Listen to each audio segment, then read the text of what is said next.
இந்த செடியினுடைய பேர் தான் மாம்பாஞ்சான்.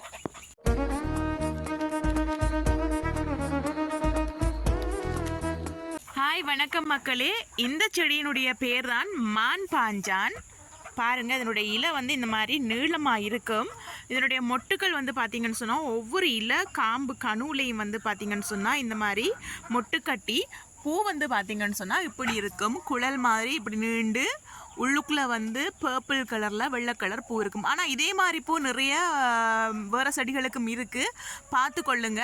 இலை வந்து நீளமாக இருக்கும். இது வந்து மான் வந்து தன்னுடைய காயத்தை ஆத்துறதுக்காக விரும்பி சாப்பிட்ற ஒரு மூலிகை செடி தான் இந்த மான் பாஞ்சான் என்ற சொல்கிற செடி.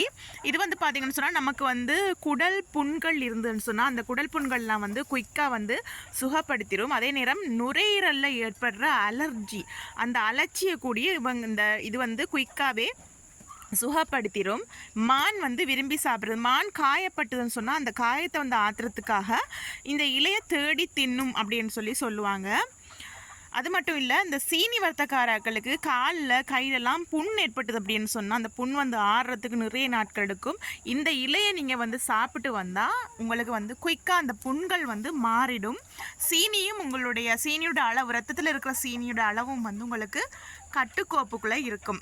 இதனுடைய பேர் வந்து மான் பாஞ்சான். உங்களுக்கு எங்கேயாவது கிடைச்சா இந்த மூலிகையை ட்ரை பண்ணுங்கள். இதில் வந்து சம்பல் செய்யலாம், சுண்டல் செஞ்சு சாப்பிடலாம். நான் அதே மாதிரி இந்த சட்னி மாதிரி அந்த மாதிரியும் பண்ணலாம். சட்னி எப்படி பண்ணுறன்ற வீடியோ நான் இதோட போட்டிருக்கேன், ட்ரை பண்ணி பாருங்கள்.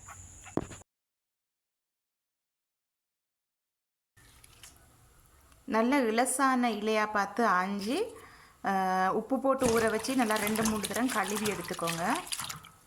அம்மி இருந்தால் அம்மியில் வச்சு அரைக்கலாம். அம்மி இல்லாதவங்க இந்த மாதிரி கிரைண்டர் ஜாரில் போட்டுட்டு தேங்காய், உரைப்புக்கு ஏற்ற மாதிரி மிளகாய், வெள்ளைப்பூடு ஒரு துண்டு, கருவேப்பிலை கொஞ்சம், வெங்காயம், தேவையான அளவு உப்பு, சின்ன சீரகம், கொஞ்சமாக பெருஞ்சீரகம், புளி.